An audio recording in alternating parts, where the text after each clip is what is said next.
Hola chicos, ¿qué tal? Muy buenos días, muy buenas tardes o muy buenas noches, depende de la hora que estés viendo este video. Y pues estamos aquí en el canal de Asesorías Carrillo, en donde vamos a compartirte un video muy especial, en el cual vamos a tratar uno de los temas que yo considero son básicos para todo estudiante del área de ciencias de la salud, llámese medicina, nutrición, enfermería, rehabilitación, odontología, etcétera, e incluso para carreras afines como son las agroecológicas, veterinaria, etcétera. Pues bueno, yo considero que es uno de los temas muy importantes para comprender la parte de bioquímica. Entonces vamos a hablar de lo que viene siendo la parte de bioquímica metabólica, ¿sí? Y pues vamos a tocar unos temas importantes en cuanto a la regulación y en cuanto al trabajo específico cuando se habla de vías metabólicas. Antes de que entres a lo que son metabolismo de azúcares, de lípidos, de proteínas, es muy importante consolidar cuál es la noción del metabolismo para que entendamos por qué hay moléculas que estimulan, por qué hay moléculas que inhiben ciertas vías metabólicas. Y siento que eso, pues muchas veces los profes lo dan por sobreentendido que ya lo saben o que ya llevaron un bachillerato específico a esa área, y pues si no es así, este video lo hacemos con ese fin, de que tengas el concepto, la introducción a metabolismo. Así que comenzamos nuestra clase del día de hoy, en donde vamos a trabajar bioquímica metabólica, nuestra unidad uno, fundamentos de metabolismo, ¿sí? Vamos a conocer qué es el metabolismo como tal y algunos factores que integran esta parte metabólica. Como te repito, es estudiante de ciencias de la salud, este video te conviene, puede tardar un poquito, pero créeme que vale la pena, porque así de esta manera vas a poder entender tal vez muchas cosas que en un principio memorizaste, o si estás estudiando recientemente la carrera, pues eso te va a ayudar enormemente, ¿sí? De la misma manera, si eres un estudiante que ostenta a una carrera del área de la salud, si vas a presentar tu examen para medicina, nutrición o algún examen para Politécnico UNAM, de igual manera creo que este video te va a ayudar. Así que, sin más por el momento, vamos a comenzar con lo que viene siendo fundamentos de metabolismo, ¿ok? Y empezamos con nuestro tema uno, conceptos básicos y visión de metabolismo. ¿Cuál es el objetivo específico de esta parte? Pues bueno, reconocer las reacciones y procesos bioquímicos que determinan el flujo de las rutas metabólicas. Entonces vamos a ver qué condiciones operan para que se dé el flujo de ciertas vías metabólicas y en qué condiciones. ¿Ok? Y bueno, definimos primeramente lo que es energía metabólica como nuestro primer punto. Pues, ¿qué es energía metabólica, verdad?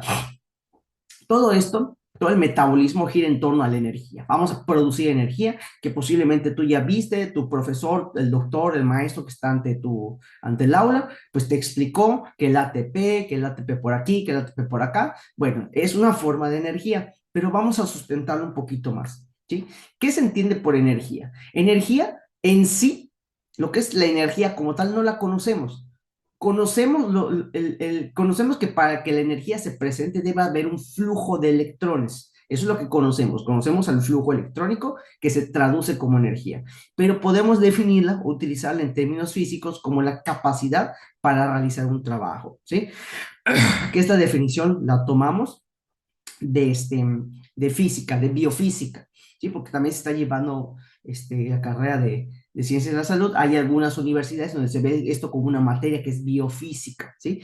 Y pues vamos a tomar ese concepto prestado para ver que la energía es la capacidad para realizar un trabajo. Entonces, donde exista trabajo, va a existir indudablemente una manifestación energética, porque el trabajo es una forma de energía, así como el calor es una forma de energía, que más adelante lo vamos a ver cuando veamos las leyes de la termodinámica aplicadas a fisiología, pues vamos a ver que estos dos son formas de energía, ¿sí? Entonces, la energía va a ser la capacidad para realizar un trabajo.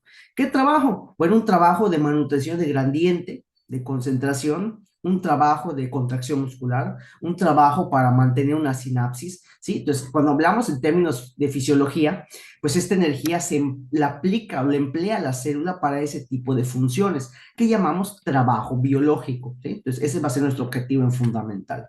¿Cuáles son los tipos de energía? Pues bueno, la energía del metabolismo, nosotros somos, hablando de los seres humanos, si tú eres un estudiante de veterinaria, pues obviamente son los animales, pero en general, que somos un tipo de animal también, los animales, incluido el ser humano, toma su energía de los alimentos. Nosotros como seres humanos somos organismos heterótrofos y holozoicos. ¿Qué quiere decir este término? Heterótrofos, pues tenemos que consumir el alimento de manera externa, no lo podemos crear como lo harían las plantas o aquellos organismos. ¿verdad? Que puedan producir o puedan crear su propio alimento. En este caso, pues nosotros tenemos que consumirlo del medio externo, por eso somos heterótrofos, y somos holozoicos. ¿Por qué? Porque consumimos macromoléculas, consumimos polímeros de carbohidrato, consumimos triglicéridos, consumimos ésteres de colesterol, o sea, son moléculas grandes, proteínas que son moléculas inmensas. Entonces el término holozoico hace referencia a eso. Y con ayuda de nuestro sistema digestivo podemos hacer la degradación pertinente hasta llegar al punto de la absorción a nivel del duodeno, ¿no? Entonces, ahí está. Entonces, por eso vemos acá la imagen representativa que son pues, todos los alimentos, ¿no? Ahora, esta energía, desde el punto de vista metabólico, se puede clasificar en dos tipos. Energía primaria, la cual me la da el ATP, ¿sí? Esa es la energía primaria. Todos hemos oído hablar del ATP. El maestro de fisiología explicó qué es el ATP.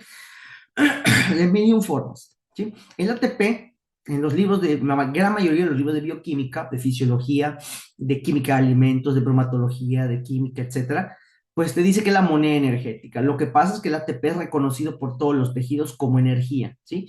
Hay tejidos que utilizan monedas energéticas locales, como en el caso del hígado, que puede utilizar el UTP para ciertas reacciones metabólicas que se van a ver más adelante, el CTP, ¿no? Entonces, cada órgano tiene una moneda energética regional que solamente identifica ese órgano. Por ejemplo, el hígado reconoce al UTP como un intermediario energético y lo emplea en varias rutas metabólicas. Pero, pero el ATP es universal. O sea, ya sea hígado, riñón, glándula suprarrenal, intestino delgado, intestino grueso, vesícula biliar, todos los órganos del cuerpo reconocen el ATP como energía. Entonces, por eso se dice que es la moneda energética, porque el reconocimiento de todos los tejidos hacia el ATP es universal. O sea, saben que el ATP es energía. ¿Sí? Entonces, por eso se dice que es energía de tipo primaria. Ahora, el ATP se forma a través de una reacción química llamada fosforilación. O sea, se le coloca un fosfato. Eso es una fosforilación. La injerción de un fosfato a X molécula. En este caso, pues hablamos del ATP, hay que colocarse. Este proceso se da así, mira, como el ADP y el fosfato inorgánico, o sea, se llama inorgánico porque no tiene base de carbono, pero es un fosfato cualquiera, se unen y a esto se llama fosforilación, cuando yo uno fosfato a una molécula. En este caso, la molécula a la que le estoy agregando el fosfato es el ADP. Entonces se fusionan y tendríamos como resultado ATP, ¿no? Que es la moneda energética. Entonces, este proceso es la fosforilación y de esa manera nuestro cuerpo crea el ATP endógeno que requiere para ciertas actividades de tipo metabólico. Bien, ahora, esta reacción, si la célula viene y dice, ah, pues voy a agarrar un ADP y un fosfato y los voy a unir para formar un ATP, pues bueno, si la célula lo hace por sus pistolas, esta reacción tiene un costo energético de un ATP. O sea, te costaría un ATP formar un ATP. O sea, creas uno, gastas uno, ¿cuál es tu balance neto? ¿Cuál es tu ganancia? Cero, no hiciste nada. Porque lo que invertiste es lo que recuperaste. Como si yo agarrase, por ejemplo, esta pluma, agarro esta pluma, la compro en 10 pesos, la vendo en 10 pesos, ¿cuál es mi ganancia? Cero, no gané nada, únicamente hice el trabajo de mover hasta acá. Entonces la célula dice, ah, qué pereza, ¿no? Estar haciendo ATP y me va a costar lo mismo. Entonces la célula dice, no, esto no chambea. Así como tal, agarrar al ADP y el fosfato y pegarlos, esto no chambea, no es negocio.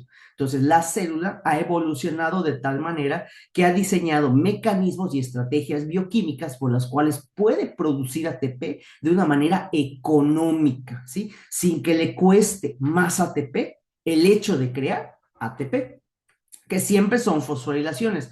Pero estas fosforilaciones, digamos, como son económicas desde el punto de vista energético, no inviertes ATP en ellas, pues se les llaman fosforilaciones a nivel de sustrato y fosforilaciones o fosforilación oxidativa. Estos dos mecanismos son fosforilaciones que permiten esto, al ADP pegarle un fosfato, convertirlo en ATP, pero la diferencia es que estos procesos que vemos acá no gastan ATP extra. O sea, el ATP que vamos a ganar a través de una fosforilación a nivel de sustrato o a través de la fosforilación oxidativa son netos, son para mí. Ya no tengo que gastar ATP extra, ¿no? Entonces, esto es lo que quiero que quede claro y donde vamos a ver que algunas rutas metabólicas, como es el caso de la glucólisis, trabajan fosforilaciones a nivel de sustrato. Por eso esa vía metabólica produce cierta cantidad de ATP que vamos a ver más adelante, ¿no?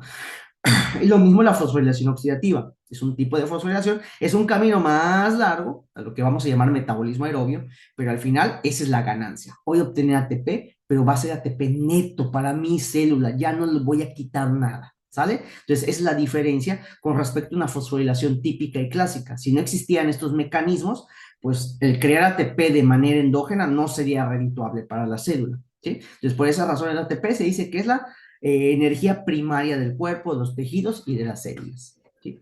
Ahora, tenemos también energía secundaria. Esta energía secundaria se ve a través de ciertas moléculas que vamos a llamar equivalentes energéticos. ¿Qué son los equivalentes energéticos? Pues son moléculas, ¿sí? Las cuales van a propiciar la creación de ATP. Y estas moléculas, ¿sí? Se les llaman moléculas reducidas porque tienen un alto grado de reducción, que igual vamos a ver en un apartado, los diagramas de óxido-reducción.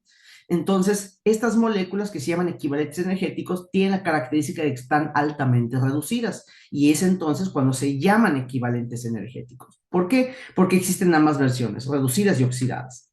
Entonces, ¿cuáles son estas? El NAD.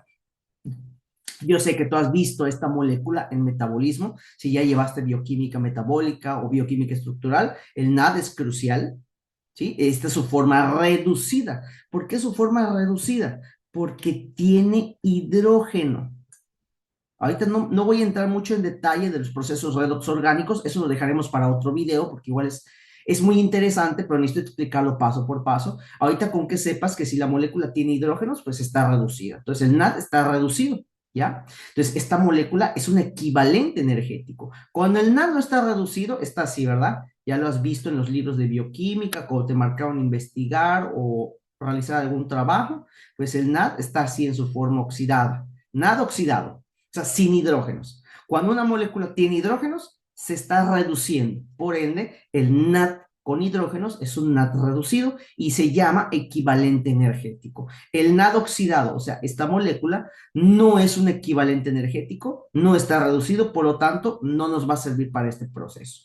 ¿Sí? Bueno, entonces quedando claro ese punto, vamos a quitar para descongestionar y pues ahí está, ahí tenemos al NAD reducido.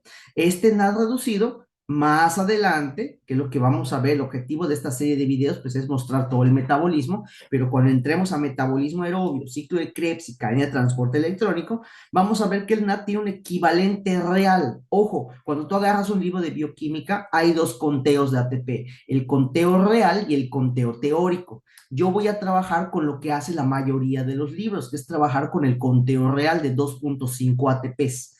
Cada molécula de NAD reducido se podrá convertir en 2.5 ATPs si entra al metabolismo aerobio. ¿Ok? Este es el conteo real, porque muchas veces los maestros, los doctores que están ante el grupo, pues lo manejan teórico. O sea, en vez de 2.5 le ponen 3.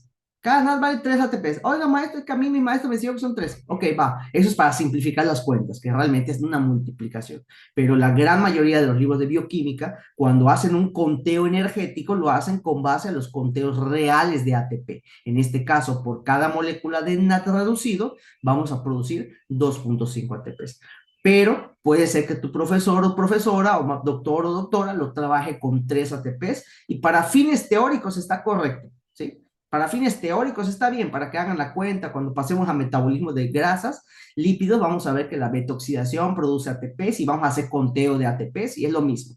Pero para fines teóricos está bien, manéjalo como 3. Pero la gran mayoría de los cálculos que se hacen en los libros de bioquímica es con el conteo real de 2.5 ATPs. ¿Sí? Y otra molécula que también conoces, yo sé, es el FAT. El FAT reducido, ve que aquí tiene hidrógenos y por eso es una molécula, es un equivalente energético porque está reducida. Y en el caso de FAT tiene un conteo real de 1.5 ATPs. Cada FAT que entra al proceso aerobio se va a convertir en 1.5 ATPs reales o lo pueden trabajar como dos teóricos, no pasa nada. Siempre el conteo teórico es mayor que el real porque le estamos redondeando, ¿sale?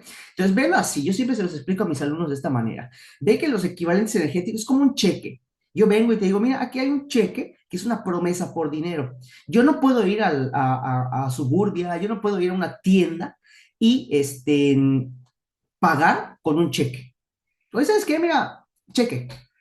No, el cheque es una promesa por dinero. Tienes que llevarlo al banco. ¿verdad?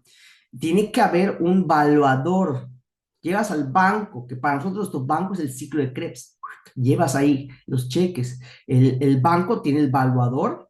Viene, checa, el cheque está bien, no es falso, checa los signos de seguridad que tenga y lo pasa a caja. La caja es la fosforilación oxidativa, la cadena de transporte electrónica, la fosforilación oxidativa, que son los que hacen el cambio. Ah, ok, tantos NATs tienes, ok, te los pago en ATP. Tantos FATs, te los pago en ATP. Y ya cuando se transforma en ATP o cuando el cheque se cambia por dinero en efectivo, pues ese es el cambio que se hace entre las coenzimas reducidas, que son el NAD y el FAT, en ATP. Entonces, velo de esta manera, como que los equivalentes energéticos, el NAD y el FAT, son vales o son cheques por una promesa de dinero. Cuando entran al metabolismo aerobio, se analizan los sellos de seguridad, que no sea falso, bla, bla, bla, y cuando te hacen el cambio al efectivo, en el caso de un cheque, ¿no? Cheque lo cambias por efectivo, pues bueno, estos equivalentes energéticos se cambian por ATP y ya sabes la equivalencia de cada uno. De todas maneras, este tema lo vamos a tratar mucho más a detalle cuando pasemos a metabolismo aerobio, veamos cadena de transporte de electrones, fosforilación oxidativa, y de esa manera pues ya quedará un poquito más detallado este proceso. Ahorita solo lo que me interesa es que distingas que dentro de la energía metabólica pues tenemos dos, que es la primaria, que es el ATP inmediatamente, y la secundaria, que son estos equivalentes energéticos. Quiere decir que durante las reacciones, cuando yo vea que se produce o se genera esa reacción a la célula le gusta. ¿Por qué? Porque es energía que la célula puede canjear más adelante. Y contrario, aquellas reacciones en las cuales esto se invierta o se gaste, la célula se va a resistir, va a decir, ay, te es muy necesario destruir el NAD, destruir de comillas, porque no se va a destruir, sino se va a invertir, ¿no?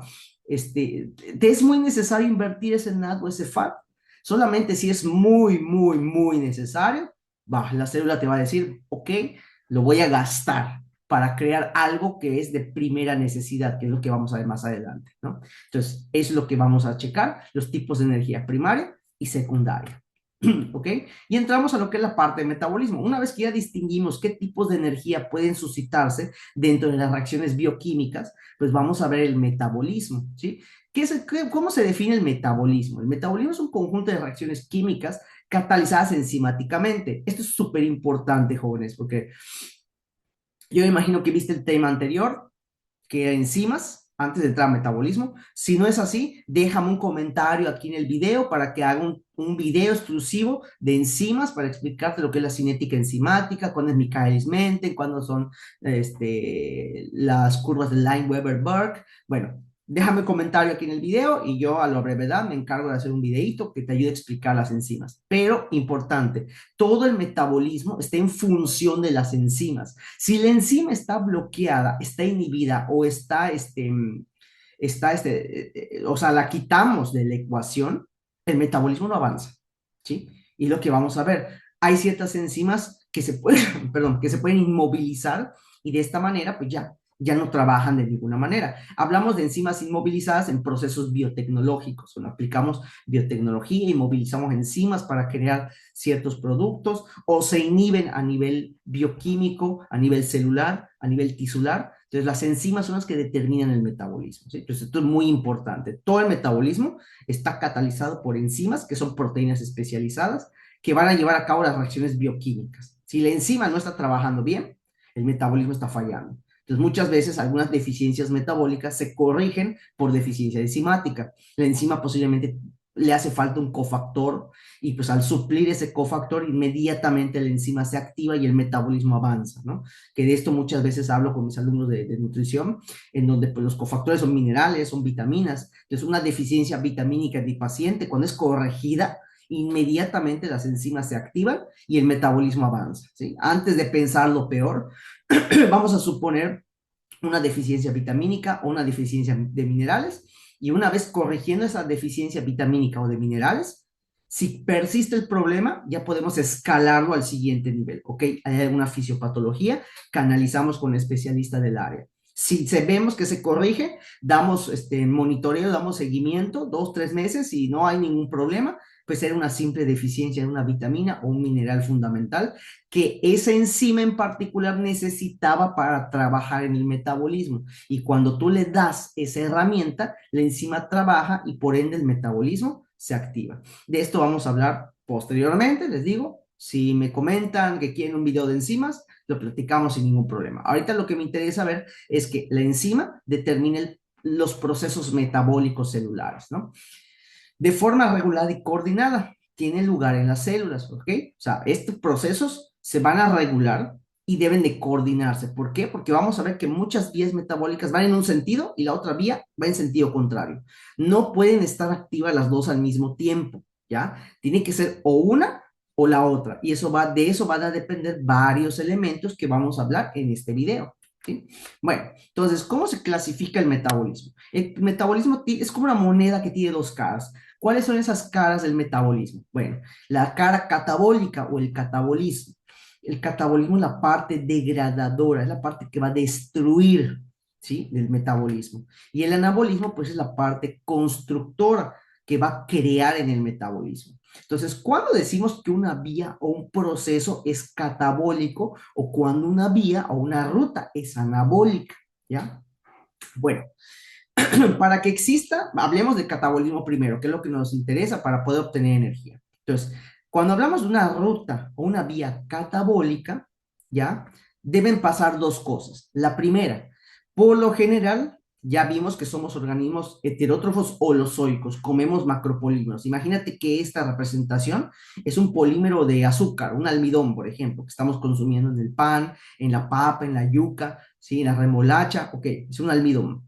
Cuando entra el sistema digestivo, pues tiene que romperse, porque nuestros enterocitos no absorben el almidón, absorben los monómeros que constituyen ese polímero. Entonces, cuando hablamos de un proceso, de una ruta, una vía catabólica, esta ruta degrada, o sea, destruimos ese polímero a través de las enzimas, la acción enzimática, permite romper los enlaces químicos entre los monómeros para que sean liberados y estos monómeros puedan ser absorbidos a nivel intestinal, ¿no? A nivel duodenal se absorben y de esa manera se transportan a la circulación sanguínea y pues de ahí se van hacia todos los tejidos que lo necesiten. Entonces, para que el proceso, la ruta sea catabólica, ¿qué debe de pasar? Que algo grande se convierta en algo pequeño. O sea, independientemente, podemos hablar de un polímero de muchísimas unidades o de una molécula de 4 carbonos que se va a romper en dos. No me importa el tamaño, el chiste es de que exista una ruptura de esa molécula. Cuando tú detectas esa ruptura, ese es un indicio de que ese proceso es un catabolismo. Ahora, ¿cómo puedo consolidar que efectivamente es una ruta, una vía o un proceso catabólico? Bueno, además de que existe esta ruptura del polímero o esta ruptura de la molécula grande, vamos a obtener energía, ¿verdad? Por eso vimos energía al principio. O sea, el hecho de obtener a través de este proceso de degradación, obtenemos energía que puede ser tanto directa como indirecta. Puede ser ATP, como coloqué aquí, o puede ser NAD reducido o FAT reducido. El chiste es que obtengas energía, ya sea directa o indirecta. Entonces, cuando tú veas que la reacción, la ruta, la vía metabólica, hace que algo grande se haga chiquito y además te produce energía, no importa si es en forma de ATP o en forma de equivalentes energéticos, ya estás 100% seguro, segura que es un proceso, una vía, una reacción catabólica, ¿sí? Ahí está, ahí tenemos lo que es el catabolismo. Ahora, su contraparte, el anabolismo. ¿Qué es el anabolismo? Es lo contrario. A partir de monómeros o estructuras más pequeñas, las voy a juntar, las voy a entrecruzar para poder crear una molécula más grande. En este caso, pues monómeros los juntamos para crear un polímero, ¿ya? Entonces, eso es un indicio de que es un anabolismo. Algo pequeño se convierte en algo grande. Pero para poder hacer que estas cositas chiquititas se conviertan en algo más grande, fíjate que necesito formar un enlace químico acá, otro acá, otro acá, y esa formación de enlace químico me cuesta energía. Así que en el anabolismo, la energía no va a ser un producto de la reacción anabólica, va a ser un elemento, un reactante. O sea, yo para que estos monómeros se combinen, se junten y formen a la macromolécula, necesito inyectar la energía. No puedo nada más venir, pegarlos, unirlos y que se forme el polímero. No, tengo que invertir energía. De la misma manera, puede ser tanto energía directa como ATP o puede ser energía indirecta a través de los equivalentes energéticos, el NAD reducido o el FAD reducido. Y de esta manera podemos identificar que efectivamente el catabolismo y el anabolismo son procesos contrarios. Es como si fuese una reacción contraria, pero, ojo, en ciertas situaciones fisiológicas se da el catabolismo y en ciertas situaciones fisiológicas se da el anabolismo. No pueden coexistir al mismo tiempo ambos procesos.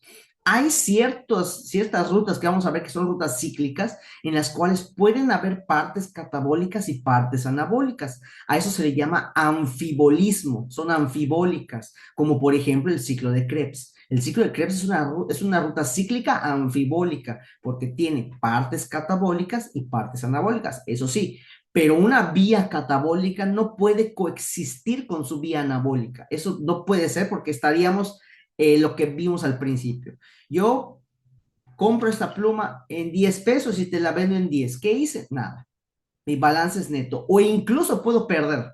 Vamos a ver que hay ciertas reacciones anabólicas en las cuales invierto más energía de la que gano, pero son indispensables para el cuerpo. Muchos me preguntan, oye, profe, maestro, ¿por qué existe el anabolismo entonces si estamos gastando energía? Bueno, van a haber situaciones fisiológicas en las cuales hay un déficit de cierto nutriente o nutrimento y necesitamos crearlo desde cero. Eso se llama síntesis de novo, lo vamos a ver más adelante, ¿ya? Entonces el anabolismo para eso me sirve, para poder crear esas nuevas moléculas que yo necesito o algún tejido necesita y se las mando, ¿ya? Entonces esto es importante. Con esto, pues ya tenemos consolidado lo que es la parte del metabolismo, ¿sí? Ahora, hablemos de las rutas metabólicas, ya que sabemos que la energía ya la definimos, ya que conocimos los tipos de rutas metabólicas, las vías metabólicas, catabólicas, anabólicas y sus, cómo se define la catabólica y cómo la anabólica. Bueno, ¿qué son las rutas metabólicas? ¿Sí? Bueno, las rutas metabólicas son los caminos a seguir. Estos caminos pueden tener tres vertientes. Pueden ser rutas lineales, es decir, vemos como, por ejemplo, acá tengo un sustrato A, una enzima 1, en una reacción 1 me genera un producto B. B es el producto de la enzima 1, pero observemos que B es el sustrato de la enzima 2. O sea, que la enzima 2 necesita B.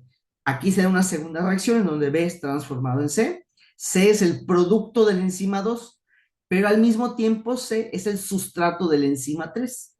La enzima 3 realiza su reacción, que sería la número 3, y formamos al producto final D, que sería el producto de la enzima 3, ¿no? Entonces, estas rutas se llaman lineales porque, como puedes observar, sigue una línea recta, ¿sí? El producto de una reacción con su enzima correspondiente es a su vez el reactivo de la siguiente. Entonces, observamos como acá A es el sustrato de la enzima 1, se convierte en B, B es el sustrato de la enzima 2, se convierte en C, C es sustrato de la enzima 3 y se convierte finalmente en el producto D, que ya sería el producto final de esa ruta que consideramos lineal, ¿no? Entonces, hay rutas metabólicas que siguen este esquema, que son rutas lineales. ¿Ok? Segundo, podemos encontrar rutas ramificadas, es decir, rutas que tienen derivaciones.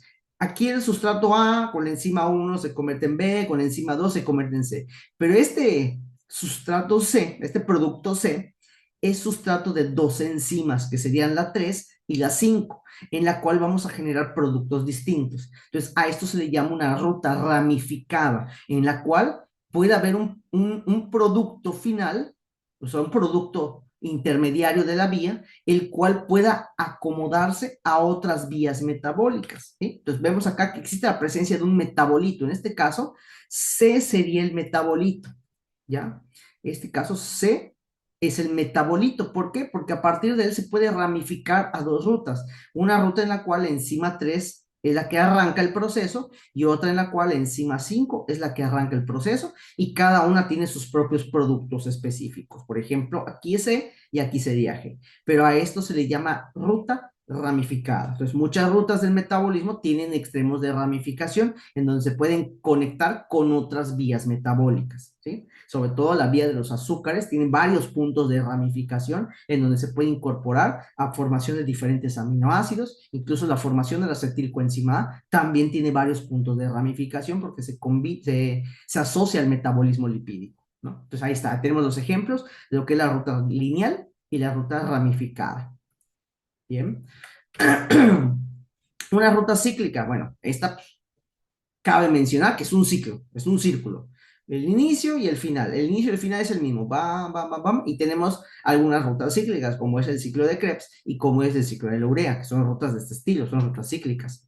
Cada vez que funciona, o sea, que gira, un ciclo se gasta una molécula de sustrato. Vean que aquí el sustrato es A, porque está ingresando al ciclo, ¿sí? Y se genera una molécula de producto. Ahí está, A entra, se convierte en C, se convierte en D, se convierte en E. Aquí vemos un producto que sería Z y luego se vuelve a regenerar uno de los sustratos, porque vean que para que el ciclo arranque necesita dos sustratos, A y B. A lo puedo obtener de ciertas vías o ciertas rutas que pueden ser lineales o ramificadas, ¿sí? Ingresa, se va biotransformando hasta generar el producto deseado, que sería Z, pero al mismo tiempo parte de la estructura A tiene que regenerar al otro sustrato, ¿ve? Para que el ciclo nunca se detenga. O sea, los ciclos metabólicos nunca se detienen, siempre están o más rápido o más lento, pero no se pueden detener, ¿no? Pero no intermediarios metabólicos, es decir, no se consume. Aquí no tengo ningún, no es un intermediario de otra ruta, etcétera. Se pueden dar ciertas situaciones, que es lo que vamos a ver en el ciclo de Krebs, cuando se pueden secuestrar ciertos elementos. A eso se les llaman rutas anapleróticas, en donde yo puedo secuestrar ciertos elementos de este ciclo para crear una molécula que posiblemente necesito en ese momento, ¿ya? Pero de eso vamos a hablar más adelante cuando entremos a ciclo del ácido cítrico, ¿ya? Entonces, bueno, pero al final del día, esto es una ruta cíclica y esta es la característica fundamental e importante, ¿sí? Bueno, ya que conocimos cómo son las rutas cíclicas, pues ahora vamos a ver las etapas que lleva a cabo el metabolismo, ¿sí? Ya que consolidamos qué es la energía, ya que sabemos cómo se divide el metabolismo y ya vimos cuáles son los tipos de rutas que puede tomar ese metabolismo, bueno, ¿qué etapas tiene ese metabolismo? Independientemente qué ruta sea, ¿qué etapas lleva ese metabolismo? Bueno, primero la etapa 1, que es el catabolismo de las biomoléculas energéticas. Ojo, catabolismo, ¿qué quiere decir? Vamos a romper una molécula y vamos a producir energía. Entonces aquí vemos cómo los polisacáridos se rompen para formar sus monosacáridos que pueden ser exosas como la glucosa y la fructosa o pueden ser pentosas, ¿sí? Los lípidos, ¿sí? Que pueden, si son lípidos saponificables, se pueden romper, se puede hidrolizar y formar glicerol y ácido graso si es un acilglicérido. Si es un triglicérido, un diglicérido, un monoglicérido, pues podemos hacer ese proceso y las proteínas que se pueden hidrolizar para formar aminoácidos. Entonces aquí es un catabolismo, ¿por qué? Porque de algo grande, un polisacárido, un lípido grande o una proteína, estoy obteniendo sus monómeros específicos. Así que es el primer punto del catabolismo. Un segundo punto es que se obtiene energía, que lo vamos a ver cuando veamos metabolismo de azúcar, metabolismo de lípidos, metabolismo de proteínas, que eso es punto y aparte. Pero por ser una etapa catabólica, siempre vean que se destruye y vamos a producir energía, ¿vale? Entonces, los carbohidratos, lípidos y proteínas son fragmentados en sus componentes precursores, que serían los monosacáridos, en el caso de los carbohidratos, los ácidos grasos, si es un lípido saponificable, y aminoácidos respectivamente, como vemos acá, ¿no? Entonces, la primera etapa, independientemente de lo que tú comas, debe tener azúcar, lípido, proteína, pues eso se va a catabolizar, se va a romper para que se pueda absorber a nivel duodenal los monosacáridos, los aminoácidos, o los ácidos grasos, que cada uno tiene su mecanismo de transporte que nuevamente vamos a ver en su propio metabolismo, ¿sí? La segunda etapa se llama formación de intermediarios comunes. Una vez que hemos obtenido estos monómeros, estos van a tener sus propias vías metabólicas. Si hablamos de los carbohidratos como la glucosa, pues la glucólisis va a tener sus reacciones, sus mecanismos. Los ácidos grasos van a tener su mecanismo, que es la betoxidación. Los aminoácidos van a tener sus propias vías y caminos. Y al final vamos a promover o vamos a generar intermediarios metabólicos comunes, que estos intermediarios metabólicos comunes son los que van a tener acceso al metabolismo aerobio después, ¿no? Dice, incluyen muchas rutas diferentes como corresponde a la variedad de pequeñas moléculas que los organismos pueden utilizar como combustible, ya sean los azúcares, los ácidos grasos o los aminoácidos, dependiendo, ¿no? Desde el punto de vista nutricional, lo primero que se utiliza, perdón, como fuente de energía primaria son los azúcares, ¿ya? Porque su estructura química es afín, pueden formar puentes de hidrógeno, son más biodisponibles, ¿ok? Luego siguen las grasas y por último los aminoácidos. Ya más en detalle, en los videos de nutrición, pues vamos a hablar de algunos paradigmas, ¿no? De que los azúcares provocan diabetes, de que la grasa provoca hígado graso, ¿no?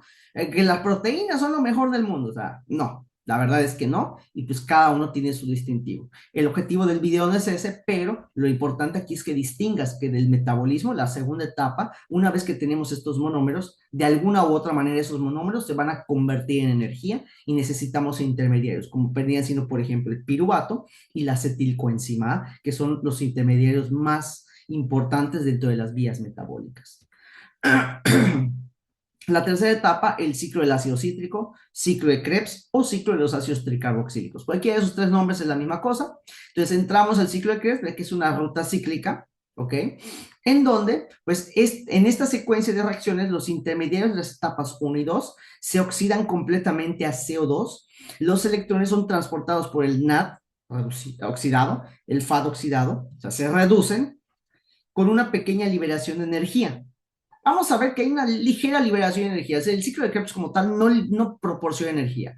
¿Hay fosforilaciones a nivel de sustrato? Sí, sí las hay, que lo vamos a ver en el tema correspondiente. Y ya viste o sea, ya conoces que las fosforilaciones a nivel de sustrato son una forma por la cual la célula produce ATP, pero no es la mayor. La forma más importante de producción de ATP de la célula es la fosforilación oxidativa, ¿sí? Pero esta puede aportar una pequeña cantidad de ATP. El ciclo de Krebs también sirve como fuente de moléculas precursoras para biosíntesis, porque vamos a ver, por ejemplo, que de aquí puedo secuestrar al oxalacetato para formar ciertos aminoácidos, puedo secuestrar al fumarato, al succinato, al alfa-cetoglutarato, y pues se pueden incorporar a otras vías metabólicas. En lo que comentamos, a esto se les llaman rutas anapleróticas. Cuando puedo tomar prestado el alfa-cetoglutarato, me lo llevo al metabolismo de ciertos aminoácidos para producir esos aminoácidos que posiblemente necesita la célula en ese momento, ¿no? Pero en ciertas situaciones en las que se da ese secuestro. De manera normal, pues no debe de haber ningún fallo, ¿sí? Entonces aquí tenemos la tercera etapa, que es el ciclo de Krebs como tal. La cuarta etapa, el transporte electrónico y la fosforilación oxidativa. Una vez que el ciclo de Krebs genera esos equivalentes reducidos, el NAD reducido y el FAD reducido, vamos a entrar a la cadena de transporte, donde se va a generar una situación físico-química muy interesante, un gradiente electroquímico, el cual va a permitir que una enzima subsecuente, que es la ATP sintasa, pueda formar ATP y de esa manera la célula produce el ATP que necesita para el trabajo biológico. Sí, como te había comentado, si yo quiero formar el ATP nada más juntando al ADP un fosfato, esto me costaría un ATP y no tiene sentido. Pero gracias a toda esta mecánica de procesos del metabolismo, yo puedo producir ATP de una manera económica, porque no me está costando.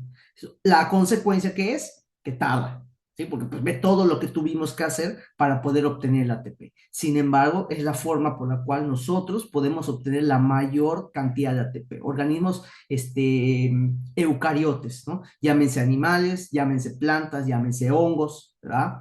Son los organismos los cuales producimos ATP a través de este metabolismo. Los organismos procariotas, como las bacterias, tal vez solo con la glucólisis sea suficiente. Con el metabolismo de azúcares, ellos obtienen la energía que necesitan y es chévere, que ellos lo hacen a través de una ruta glucolítica abreviada, que es la ruta de Hermann-Dudorov, ¿sí? Pero pues al final del día, siempre obtienen energía a través de los azúcares y eso es suficiente para ellos, no requieren tanto rollo. Por eso cuando a una bacteria se le elimina el alimento, se le elimina la glucosa, inmediatamente se muere, porque es la única fuente para obtener ATP que tiene. Si tú se la quitas, pues se muere, ¿no? Entonces, En esta etapa se libera la mayor parte de la energía útil. Una pequeña parte se libera en el ciclo de Krebs, pero gran parte es acá, en la fosforilación oxidativa y en el transporte electrónico. Útil contenida en biomoléculas energéticas. Esta energía es utilizada para formar ATP mediante el proceso de fosforilación oxidativa, que vamos a discutir igual en su momento. Ahorita digamos que es un esquema general. Entonces, esta sería la cuarta etapa del metabolismo, y a través de esto es como el alimento que consumimos se transformará en ATP para trabajo biológico. ¿Sí? Muy bien, una vez que ya conocimos cuáles son las etapas que lleva el metabolismo, independientemente de qué tipo de ruta sea, vamos al control de estas rutas, algo muy importante y que no me consolidan muy bien y donde tienen mayor problema los estudiantes del área de la salud. Entonces, el control de estas rutas metabólicas tiene que ser muy marcado. El control es sobre las rutas principales, sobre las rutas catabólicas. Cuando ya entramos a la etapa 3, que es el ciclo de Krebs, y a la etapa 4, ya no hay mucho sentido. Si hay cierto control, pero el control masivo se hace en las etapas uno y 2 del metabolismo. Ahorita vamos a ver de qué manera. ¿Cómo controlamos estas rutas? Primero, la primera línea de control de toda ruta, toda vía metabólica son sus enzimas clave. Cada ruta metabólica, cada vía metabólica tiene sus enzimas que debemos de conocer. Que la glucólisis tiene 10 reacciones. Ok, pero de esas 10 enzimas, solamente quiero 3. 3 son sus enzimas clave. ¿Ok? Cada ruta metabólica tendrá pasos más, pasos menos, pero hay enzimas clave que determinan el flujo de esa vía metabólica. Entonces, la primera línea de control son estas enzimas clave. ¿Sí? ¿Cuáles son las funciones específicas del control de las enzimas clave? Bueno, mantener un estado ordenado, principalmente conservar la energía para no irla derrochando, ¿ya? Porque acuérdate que el catabolismo produce, pero el anabolismo consume. Entonces, si yo tengo más anabolismo que catabolismo, voy a consumir mucha energía, ¿sí? Entonces, por eso debemos de conservar la energía y preservarla. Respuesta a cambios ambientales, indudablemente. Que esto se ve en biología molecular, pero pues aprovecho en comentarlo. Eh, el metabolismo también es una consecuencia tanto de lo que viene siendo nuestro genotipo, pero también de las condiciones ambientales. Entonces, eso va a permitir que hayan ciertas adecuaciones dentro del metabolismo o incluso que aparezcan, ¿verdad? Nuevas moléculas que sean capaces de llevar a cabo una función específica. Por ejemplo, la aparición de una proteína que es la glutinina fría.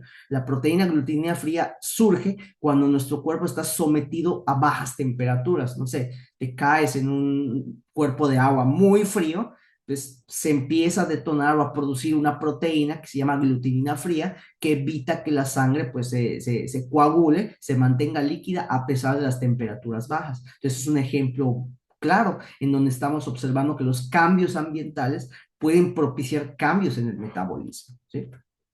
Ahora, ¿cuáles son las formas de regulación de estas enzimas? Vamos a encontrar el control genético. Este es un control a largo plazo porque depende del genoma, depende del ADN y es súper tardado. Hablamos del metabolismo del ADN, la duplicación, la transcripción, la traducción, las modificaciones posttraduccionales, que es un tema súper interesante que se ve en genómica y proteómica o en bioquímica 2, que ya es prácticamente metabolismo del ADN, ¿sí? Pero esto obviamente lo vamos a omitir porque no es nuestro objetivo por el momento. Nuestro objetivo es visualizar el control inmediato a través de estas enzimas y pues el control genético se da a largo plazo, no es cuestión de ahorita. ¿Okay?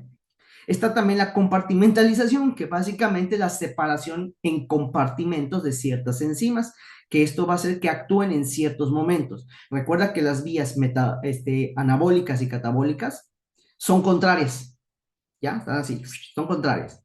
Ahora, como realizan la acción contraria, me conviene a mi célula separarlas del lugar, que las enzimas que llevan a cabo este proceso estén separadas de las enzimas que llevan a cabo este proceso. Ahí está, las separo. Entonces, a ese efecto de separación se le llama compartimentalización, que puede ser que las separe en una organela distinta o las encierre en unas bolsitas, en unas vesículas y que únicamente se activen bajo ciertas condiciones, como por ejemplo a nivel nutricional. ¿Sí? Cuando una fruta es golpeada, se rompen esos compartimentos que liberan las enzimas que comienzan el proceso degradativo de los azúcares en la fruta. Y esto hace que tengan una coloración y se vean magulladas, ¿no? Ah, está golpeada la fruta, ya no la quiero, ¿no? Entonces, Culinariamente ya no es atractiva para el comensal. Por eso cuando se manejan frutas y vegetales, pues no se tienen que golpear porque esto activa el proceso de, o sea, libera lo que son las enzimas que estaban guardaditas, estaban separaditas,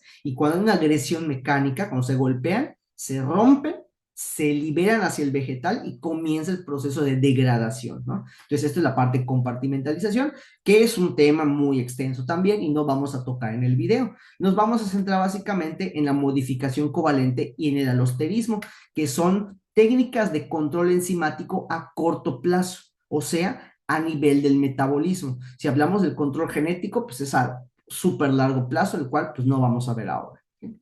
Bien, entonces vemos la modificación covalente. ¿De qué consta? ¿Cómo se da la modificación covalente como control enzimático? Pues bueno, las enzimas se regulan por la conversión reversible entre sus formas activas e inactivas. O sea, va a existir una forma en la cual la enzima está despierta, está chambeando, y va a haber una forma en la cual la enzima está dormida y pues no está trabajando, debido a la presencia o ausencia de un nuevo enlace químico, o sea, un enlace covalente. Por eso se llama modificación covalente.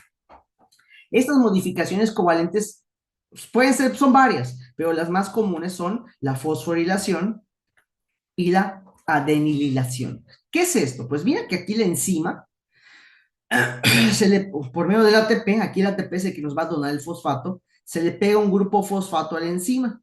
Y de esta manera, al tener este enlace covalente, la enzima, pues ya quedará de una manera específica. Ahora, atención, esto es importante y pregunta de examen. Maestro, ¿cómo sé si la enzima está activa o no? Depende del metabolismo. Ya, depende del metabolismo, de la vía metabólica que estés hablando. La enzima está activa si está desfosforilada, por ejemplo, así. A pesar de que la denililación también es importante, la más común que vamos a ver ahorita en bioquímica 1, que son bioquímica de carbohidratos, lípidos y proteínas, es la fosforilación. Por eso me centro mucho en esta. Entonces, cuando tú fosforilas a la enzima, ¿cómo sé si esta enzima, cuando no tiene fosfato, está activa y cuando lo tiene está inactiva o al revés? Pues eso depende de la vía. No es lo mismo, por ejemplo, la glucógeno fosforilasa está activa cuando está fosforilada, cuando está así, y empieza a llevar a cabo el proceso de degradación de glucógeno. Pero la glucógeno sintasa está activa cuando está desfosforilada, ¿ok? Entonces depende de la enzima y suena lógico porque acuérdate que como son vías contrarias, la manera en la cual se activa la enzima de esta vía no es la misma a la que se activa la enzima de esta otra vía. ¿Sí? Entonces, por eso es importante reconocer qué vía metabólica estás trabajando para saber en qué forma estará activa o inactiva. Eso depende del metabolismo. No te puedo decir, ay, todas las enzimas cuando no tienen fosfato están activas. No es cierto. Hay enzimas que cuando no tienen el fosfato pegado están inactivas. ¿Sí? Como el caso de la glucógeno fosforilasa. Cuando está desfosforilada, ella está inactiva, no hace nada. Cuando yo le pego un fosfato, la fosforilo, ya está activa y comienza la degradación de glucógeno, ¿sale? El mismo caso con la adenilización, solamente que aquí se le pega este residuo de adenina, ¿sí? Pero pues ahí no vamos a hablar de este proceso porque las regulaciones a nivel metabólico de carbohidratos, lípidos y proteínas se dan más por fosforilación. Pero es el mismo concepto, lo único que cambia es la molécula que se le pega. Si es un fosfato o es un nucleótido de adenina, ¿sí? Ahí está. Bueno, hablemos precisamente para enfatizar este punto, hablemos de la degradación del glucógeno, que es algo que ya habrás visto o estarás a punto de ver, que se llama glucogenólisis. Entonces, el glucógeno, que es un polímero de glucosa, se degrada para generar glucosas simples, ¿ya? A través de una enzima que se llama glucógeno fosforilasa, ¿sí? La vía metabólica se llama glucogenólisis, que ahorita no le voy a hacer mucho caso a esta vía porque lo vamos a ver en videos posteriores, pero mira, la glucógeno fosforilasa trabaja de esta manera, ¿sí? Los hepatocitos, las células que constituyen al hígado, ¿ya? Llevan a cabo este proceso de glucogenólisis para poder liberar glucosa y la glucosa salga a la circulación sanguínea, ¿sí? Acuérdate que el hígado es el que se encarga de regular los niveles de glucosa sérica. Por esa razón los hepatocitos son susceptibles a liberar glucosa rompiendo el glucógeno interior, ¿sí? Bueno, ¿cómo lo hacen? Primero, hay una hormona que interacciona, que es el glucagón. Los hepatocitos tienen los receptores para esta hormona que es el glucagón. El glucagón estimula a una molécula que se llama el AMP cíclico. Este proceso se llama cascada de señalización biológica. Igual, es un súper temototota, que ahorita pues no voy a abundar en ello porque son varios puntos, saber cómo se estimulan los mensajeros secundarios, cómo se maximiza la transducción de señal, bueno, son un montón de cosas que ahorita no viene al caso, pero si tú lo llegas a investigar por fuera, vas a ver que son un montón de términos, conceptos, que si activo a la tal enzima, que si activo esto. Ahorita no te desvíes con eso, únicamente quiero enfatizar cómo es que la enzima se controla por la modificación covalente. Más adelante, nuevamente, si tú requieres saber un poquito más de esta señalización, me lo dejas en el comentario en el video para que lo podamos hacer en videos subsecuentes. ¿Sí? Bueno, el chiste de que se forma el AMP cíclico, que es un tipo de mensajero cuya chamba es transmitir el mensaje. El glucagón le dice, ¿sabes qué? Quiero que el glucógeno se convierta en glucosa. El MP cíclico escucha, va y se lo dice a todo el mundo. Oigan, ¿sabe qué? El glucagón ya vino, me dijo que el glucógeno tiene que convertirse en glucosa. Ok, se amplifica la señal, ¿sí? Y al amplificar esa señal, llegamos a una enzima, que es la fosforilasa quinasa. Esta enzima se despierta y dice, ok, entonces necesitas romper al glucógeno para formar glucosa, o sea, necesitas esta enzima, a la glucógeno fosforilasa, que es mi cuata, es mi amiga. Entonces, la fosforilasa quinasa, que es una enzima, viene y dice, oye, ¿sabes qué es glucógeno fosforilasa? Fíjate que la AMP me dijo que ya está el glucagón en la membrana del hepatocito y está pidiendo que rompas al glucógeno para formar glucosa, ¿sí? Ok, entonces la fosforilasa quinasa lo que hace es agarrar la glucógeno fosforilasa que está inactiva en ese momento, está dormida, agarra el ATP y hace esa conversión, ¿sí? Al ATP le quita un fosfato, lo convierte en ADP, y a la glucógeno fosforilasa, mira que aquí estoy representando el enlace covalente con esta línea, se le pega el fosfato. Entonces la glucógeno fosforilasa ya está activa, ¿sí? Aquí está inactiva, la glucógeno fosforilasa está durmiendo. Cuando llega la estimulación hormonal del glucagón, se pega a los receptores de las membranas de los hepatocitos, se amplifica la señal a través de un proceso muy grande que se llama transducción de señal, llega hacia la enzima efectora, fosforilasa quinasa, esta enzima viene y dice, ok, necesitan a la glucógeno fosforilasa, la voy a despertar. Oye, ¿sabes qué, amiga? Necesito que me eche la mano, mira, aquí está el ATP, ¡pum! De su forma inactiva de la glucógeno fosforilasa pasamos a su forma activa, en donde esta enzima, como ya está activa, ahora sí puede romper al glucógeno para crear glucosa y de esta manera el hepatocito puede crear glucosa, la libera a la circulación sistémica para que los órganos efectores, por ejemplo, el cerebro y los eritrocitos, puedan absorber ese azúcar y puedan producir su energía metabólica, ¿sí? Entonces, todo esto lleva una secuencia impresionante que pues, obviamente no vamos a ver, pero fíjate cómo es que esta enzima se modula o se controla. Esto es una modificación covalente, ¿sí? Entonces, así, esta forma activa de la glucógeno fosforilasa, con esta fosforilada, se llama forma activa o forma A. Las formas A son las formas activas, mientras que las inactivas se llaman formas B.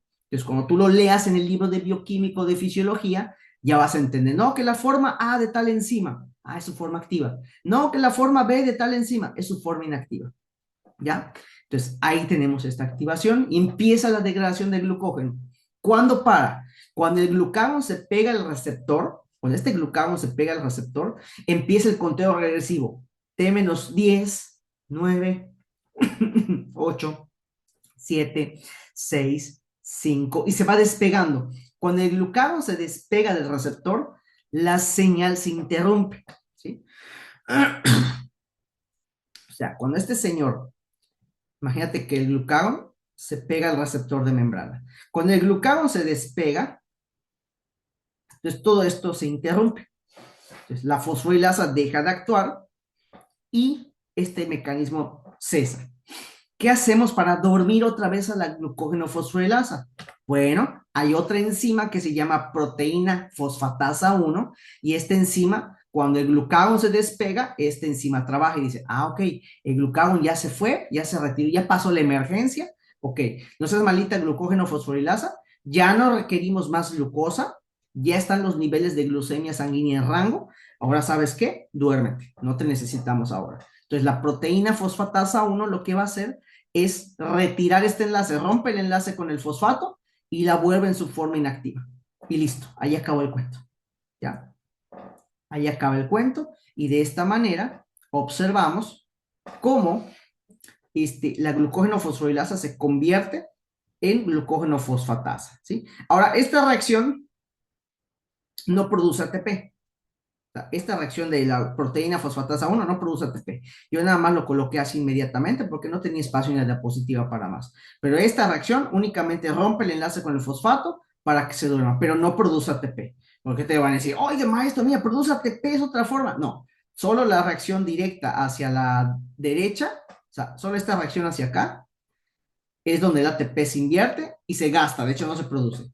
Pero la reacción reversible no produce ATP, ¿sí? Nada más aclaro para que cuando estén viendo esto y lo chequen en la bibliografía, pues vean que no. Cuando ustedes vean la bibliografía y vean el proceso de la activación e inhibición de esta enzima, van a ver que esta reacción no produce ATP. Efectivamente, no lo produce. Yo por simplicidad nada más se me ocurrió colocar la línea de acá para ejemplificar cómo se activa o inactiva. Pero el hecho de inactivarla no precisamente es para producir ATP, porque esta ATP no se requiere en la reacción, ¿sí? De hecho, esto no se requiere, solamente es romper este enlace y listo, se produce esta enzima. Por eso cuando hablamos de la reacción inversa, en este sentido, no produce ATP, ¿sale? Entonces hago la aclaración para que vean. A lo que voy, una modificación covalente, vean que para que la enzima de la vía metabólica trabaje, porque aquí me interesa la glucógeno fosforilasa, ¿tá? Necesito el apoyo de otras enzimas. Para que la enzima en cuestión trabaje, necesito el apoyo de una enzima que la active y de otra enzima que la inhiba. Entonces, eso es una característica fundamental del proceso de regulación por modificación covalente. Además que depende de la presencia o de la ausencia de un enlace covalente, como bien dice el nombre, un factor distintivo es que la enzima que yo quiero activar o inactivar la activa una enzima distinta y la inactiva otra enzima diferente. ¿Sí? Entonces, checa el dato, apúntalo para que lo tengas presente y cuando estudies metabolismo o si ya viste bioquímica y no le entendiste muy bien esta parte, pues ya puedas entenderle de una forma más clara y concisa. ¿Sale? Entonces aquí te pongo el ejemplo de la degradación de glucógeno en la cual esta enzima tiene una acción de control por modificación covalente. ¿Sale? Bien. Ahora, la otra forma de control enzimática es a través del alosterismo o enzimas alostéricas, ¿sí? Vamos a imaginar lo siguiente. Yo tengo una ruta metabólica lineal. A es el sustrato de la enzima A, B es el producto de A, el sustrato de B, C es el producto de B, el sustrato de C. Bueno, ahí está. Y tenemos un producto final F, ¿ya? Pero correlativamente tenemos otra ruta lineal en la cual P se convierte en Q, se convierte en R, en S y en T. Al final, ¿qué sucede? F y T se combinan a través de otra enzima y esta genera un producto final. ¿Sí? Entonces, creo que quede claro esta idea.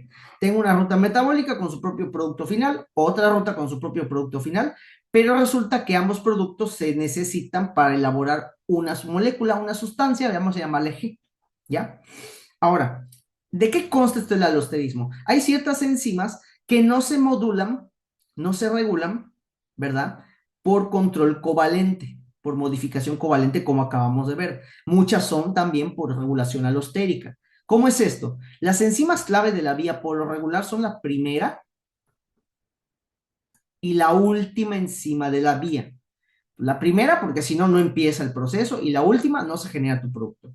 Por lo regular, cuando tú ves metabolismo, tus enzimas claves son la primera y la última.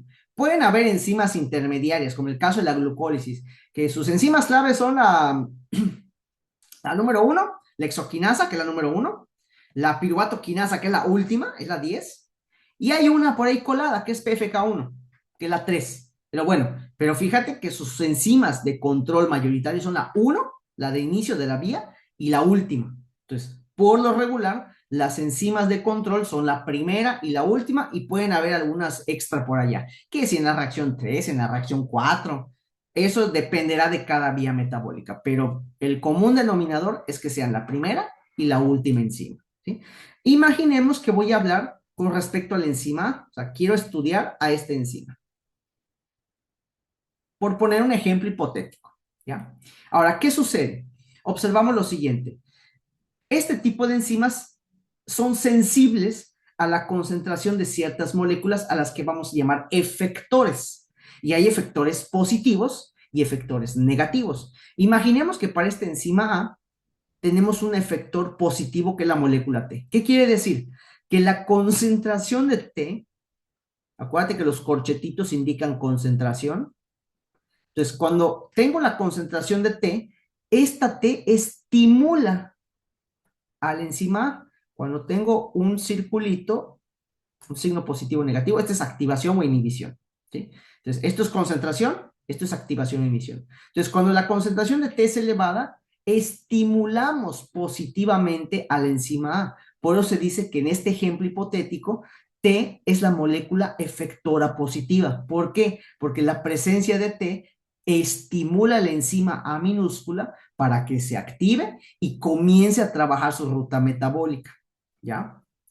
¿Y qué pasaría para el efector negativo? El efector negativo es el que causa el efecto contrario. O sea, si F es el efector negativo, o sea que la concentración de F, imagínate que yo aumento la concentración de F, ¿esto qué va a causar?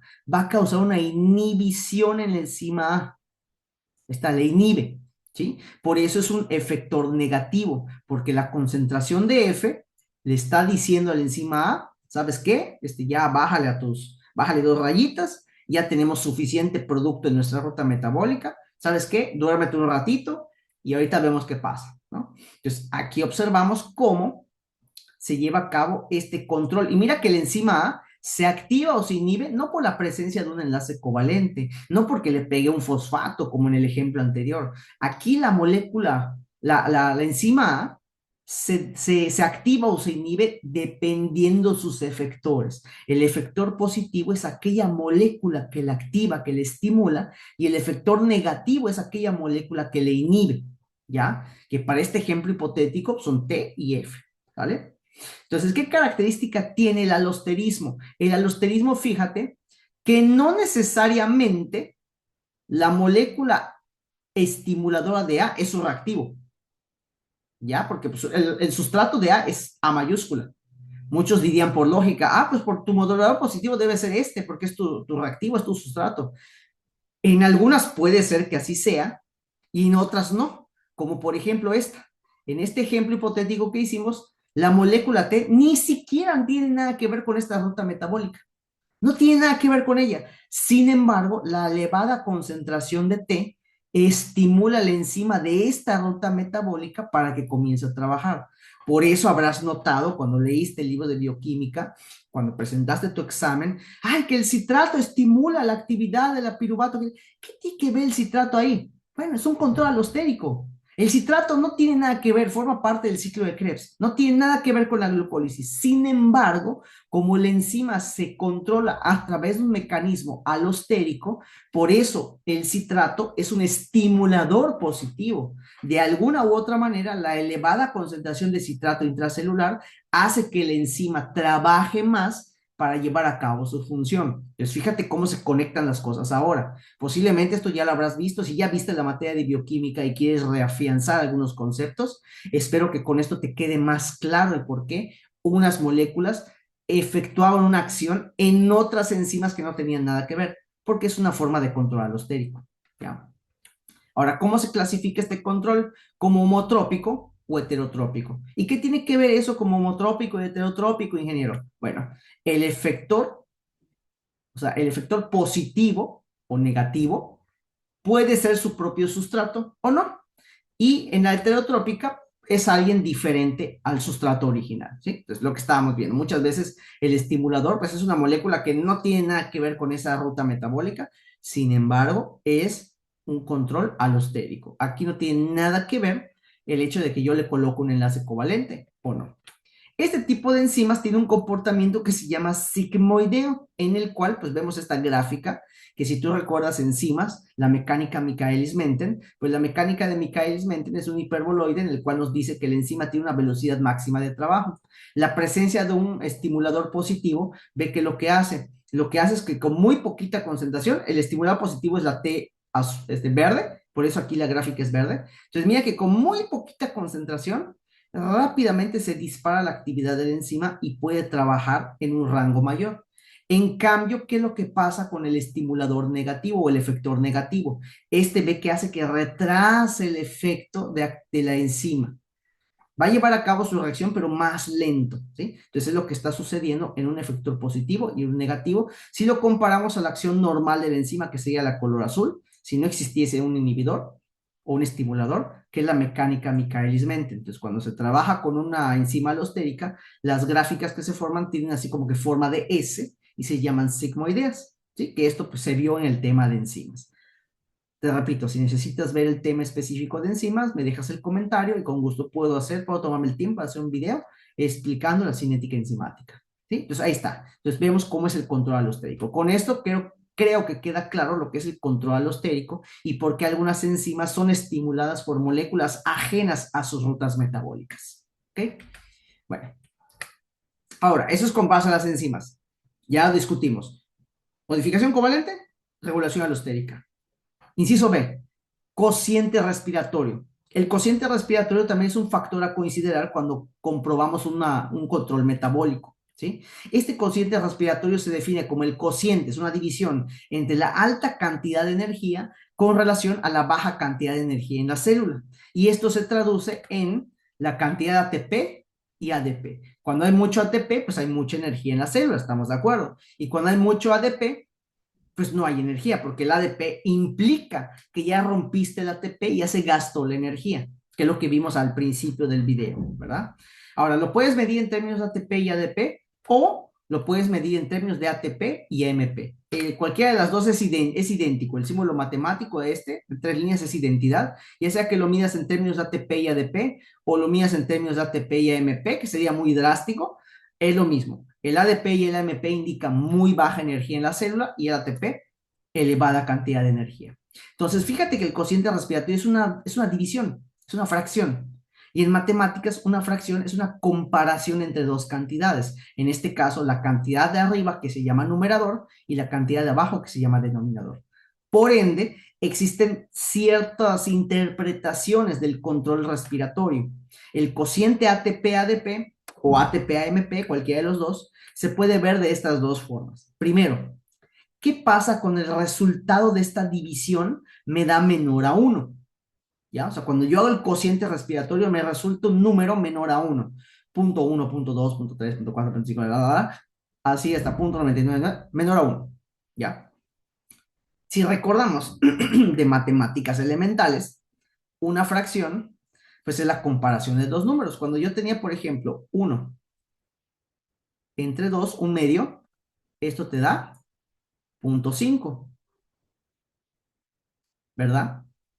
Ahora, para que en una fracción yo obtenga un resultado menor a 1, ¿quién de los dos términos tiene que ser más grande? ¿El de arriba o el de abajo? Pues claramente el de abajo, ¿verdad? Entonces, ¿cómo debe ser la proporción entre el ATP y el ADP? Pues el ADP debe ser mayor que el ATP. ¿Sí? Y esto nos indica menos energía. Entonces te lo apunto acá. Fíjate que la concentración de ATP, lo voy a escribir, porque así con el lapicito creo que me va a salir bien gacho. Entonces, mira, aquí lo vamos a escribir. Entonces, si yo me enfoco y digo que la concentración,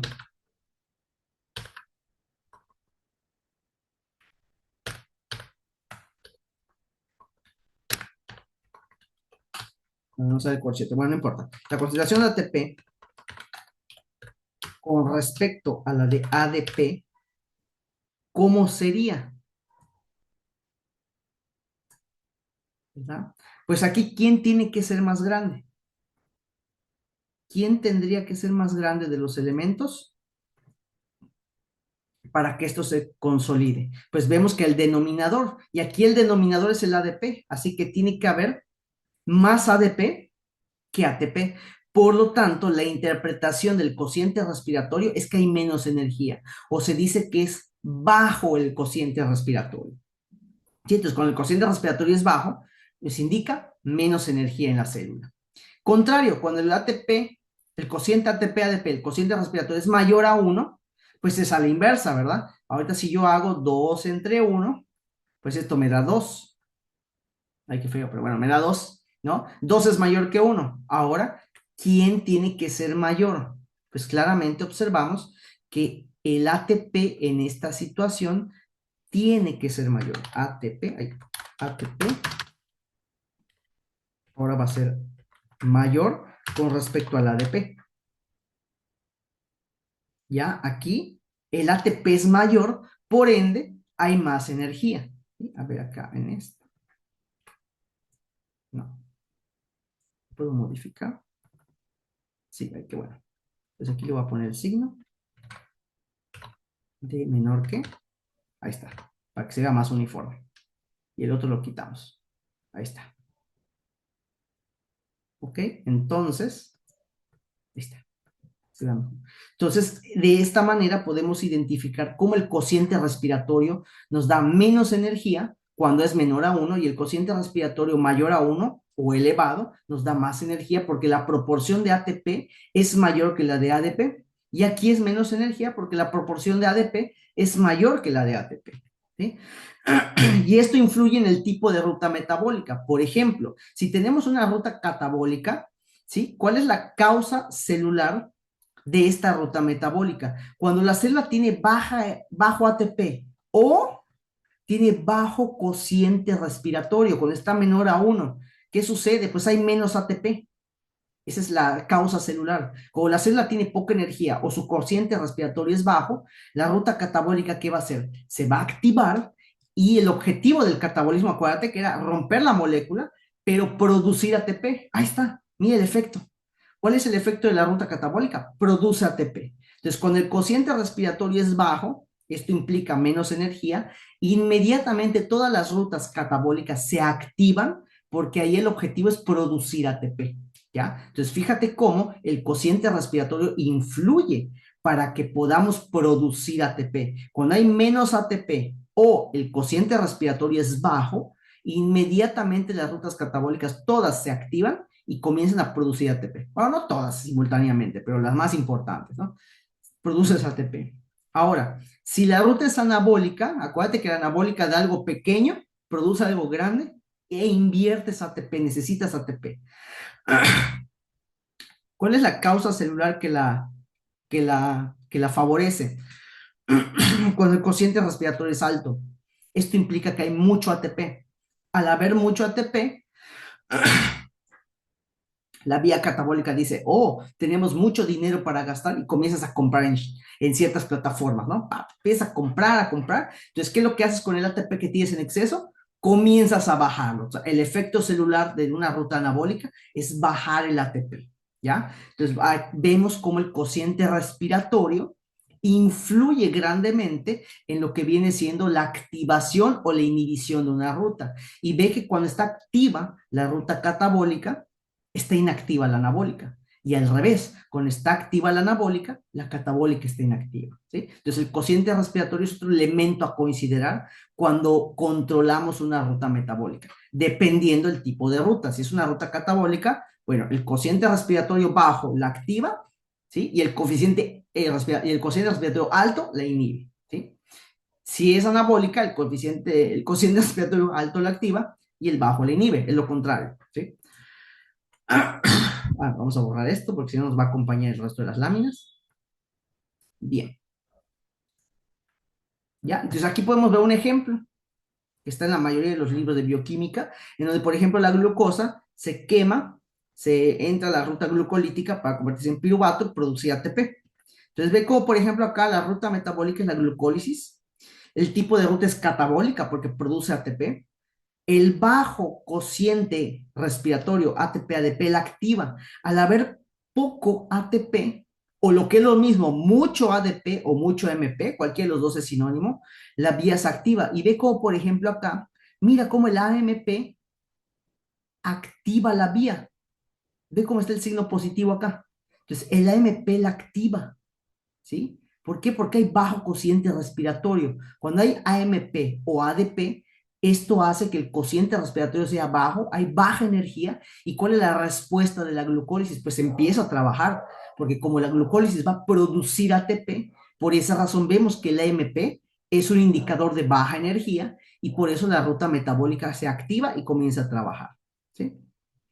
Y obviamente el alto cociente respiratorio, ATP-ADP, la inhibe, ¿sí? Aquí fíjate que te lo están poniendo de dos maneras, ya sea que hay mucho AMP o poco ATP, que es para fines prácticos es lo mismo, porque al haber poco ATP, ¿quién hay más? El AMP o el ADP, por eso te expliqué el cociente respiratorio. Tú veías esto en los libros de bioquímica y posiblemente decías, chíspales, no lo entiendo. ¿Por qué? ¿Por qué este y este, no? Porque estamos viendo el término de cociente respiratorio, ¿no? Como la concentración, la comparación del ATP y el AMP, que cuando yo te diga mucho AMP o poco ATP, es lo mismo, para fines prácticos es lo mismo, porque estamos haciendo referencia al cociente respiratorio, estamos haciendo referencia a la cantidad de ATP, ¿verdad? Con respecto a la cantidad de ADP o, pues, el ATP sobre la MP, que es exactamente lo mismo. Ay, qué feo, pero bueno, se entiende, ¿vale? Entonces, por eso ves acá que tanto el exceso de AMP como el poco ATP son estimuladores de la vía. Ambos van a hacer que la glucólisis se dé, porque para fines prácticos es lo mismo. Al haber mucho AMP, pues va a haber poco ATP, porque están relacionados gracias al cociente respiratorio, ¿sí? Y la vía contraria, la gluconeogénesis. Vamos para arriba ahora, ¿sí? Tipo de ruta es anabólica. El bajo cociente respiratorio la inhibe y el alto pues la va a activar. Fíjate cómo se da el caso contrario acá. Fíjate cómo aquí el AMP, ¿qué es el AMP? Es bajo cociente respiratorio, le inhibe. Por eso ves que está aquí el signo negativo. Ah, bajo cociente respiratorio, pues le inhibe. La presencia de AMP o de ADP, que es lo mismo, la va a inhibir, ¿sí? Pero cuando hay un montón de ATP, aquí no se muestra, pero indirectamente, si hay bajo AMP, ¿quién va a haber de más? Pues ATP, ¿sí? Entonces, la elevada cantidad de ATP la estimula para que pueda llevarse a cabo la gluconeogénesis, que es una vía anabólica, es la síntesis de novo de glucosa. La síntesis de novo es como yo creo a esa molécula a partir de intermediarios que no son esa molécula. Entonces, la gluconeogénesis es la formación de glucosa a partir de intermediarios que no son azúcar, como la alanina, que es un aminoácido, como el glicerol, que es producto de la lipólisis, eh, como a través del lactato, ¿no? Que son sustratos gluconeogénicos.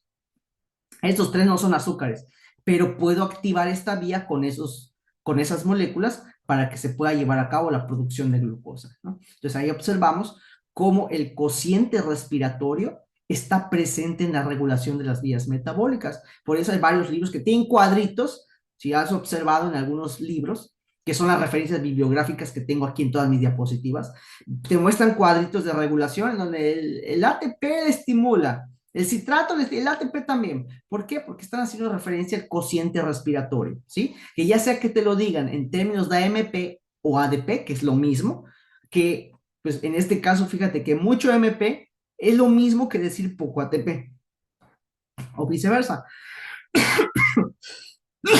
Perdón. En el caso de las vías anabólicas, un bajo cociente respiratorio, o sea, mucho AMP, inhibe a la vía y cuando hay mucho ATP, pues se estimula. Atención, no es lo mismo. Aquí fíjate que en el libro te ponen un paréntesis y un signo más y menos. Esto indica activación o inhibición, no concentración. Para que yo diga que la concentración esté elevada, uso corchetes. Los corchetes en las sustancias químicas indican concentración, mientras que los paréntesis indican inhibición o estimulación. Estimulación si es un paréntesis con un positivo o inhibición si es negativo. En cambio, cuando el corchete tiene un positivo, pues es alta concentración de la cosa que sea, y cuando es un negativo, pues baja concentración. ¿Sí? Ok. Bueno, pues ahí tenemos esta parte de la regulación por el cociente respiratorio. Y la tercera, a través de las hormonas. Las hormonas son fundamentales, son reguladores del sistema endocrino que nos ayudan a controlar estos procesos, ¿sí? Esto se da a través de un mecanismo que se llama cascada de señalización biológica, que comentamos cuando vimos la regulación de la glucógeno fosforilasa, en la cual la hormona se pega a un receptor y desencadena una serie de reacciones muy concretas que van a terminar por activar a las enzimas o las proteínas efectoras que necesitamos. Que este no es el objetivo de este video, por esa razón lo vamos a omitir, pero ten en cuenta que hay un trasfondo que posiblemente estás viendo en fisiopatología o debes de conocer antes de entrar a fisiopatología para que sepas cómo se lleva a cabo esta interacción, ligando-receptor. Realmente la hormona es un ligando que se une a un receptor, llevando a cabo un proceso que se llama la transducción de la señal. ¿Sí? Bueno, pues en el caso del páncreas, si hablamos a nivel metabólico, el páncreas tiene las células alfa y beta. El páncreas es una glándula mixta la cual secreta una hormona llamada insulina o las células beta del páncreas, y esta hormona tiene una causa, que es lo que ocasiona que el páncreas produzca insulina cuando los niveles de glucosa, acuérdate, concentración de glucosa en la sangre es elevada. ¿Cuál es el efecto sistémico? Bajar la glucosa. Entonces, cuando nosotros comemos un alimento, ¿sí?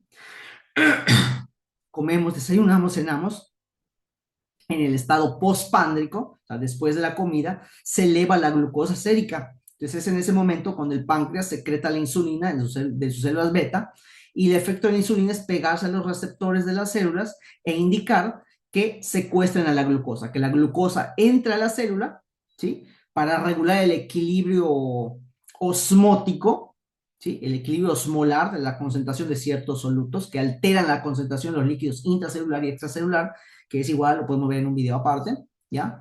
Entonces, por esa razón, su efecto es disminuir la glucosa en la sangre. La secuestramos de la sangre para que entre a las células y así la osmolaridad de la glucosa no afecte el contenido de los líquidos extracelular e intracelular, ¿sí? Y contrario, cuando estamos en un estado de ayuno, no hemos comido por mucho tiempo, entonces el páncreas en sus células alfa libera una hormona que se llama glucagón. El glucagón, ¿cuál es la causa? Pues cuando hay baja glucosa en la sangre. Cuando estamos en un periodo de ayuno muy elevado, lo que hace el glucagón es pegarse a su receptor, detonar la señalización que vimos anteriormente con la glucógeno fosforilasa para que se obtenga glucosa, se produzca glucosa y el hígado la libere hacia la sangre y de esta manera se vuelva a elevar la glucosa sérica con el objetivo de darle a comer aquellos tejidos que son glucodependientes, como el caso del cerebro y los eritrocitos, ¿sí? Entonces vemos que la acción de las hormonas tiene un efecto muy importante en los animales. Los mecanismos de señalización y de control son, número uno, para control, el sistema nervioso, indudablemente. Todo lo que es la parte de neuroanatomía es importante conocerla porque es el sistema que se encarga de la conectividad en todo el cuerpo. Y número dos, el sistema endocrino. A través de las hormonas se lleva a cabo esta conexión, como el páncreas le dice al hígado qué tiene que hacer para mantener una homeostasia en los tejidos y en las células, ¿sí? Entonces, por esa razón observamos que las hormonas juegan un papel importante dentro de la regulación de las vías metabólicas y dependiendo, bueno, en función a esto, hay ciertas fisiopatologías como la diabetes mellitus, las enfermedades inmunodepresoras, que lo que hacen es evitar la comunicación o el canal para que no se dé esa conexión entre la hormona y el receptor y por ende la célula no sepa qué hacer, y por esa razón observamos ciertas patologías que más adelante podemos trabajar o podemos comentar, ¿no? Bueno, pues ya con esto te agradezco que te hayas quedado en el video, que hayas aprendido algo, espero que hayas aprendido algo nuevo, que te haya gustado, y si es así, por favor, déjame un like, déjame un comentario positivo en el canal para saber que este trabajo es de tu agrado y que yo pueda elaborar más contenido con el fin de ayudarte a consolidar tus conocimientos, o si estás cursando la carrera actualmente, pues que entiendas lo que te quieren decir en el aula y lo más importante, lo apliques a tu vida profesional, ¿sí? Nos vemos en el próximo video, que tengas un excelente día. Chao, hasta luego.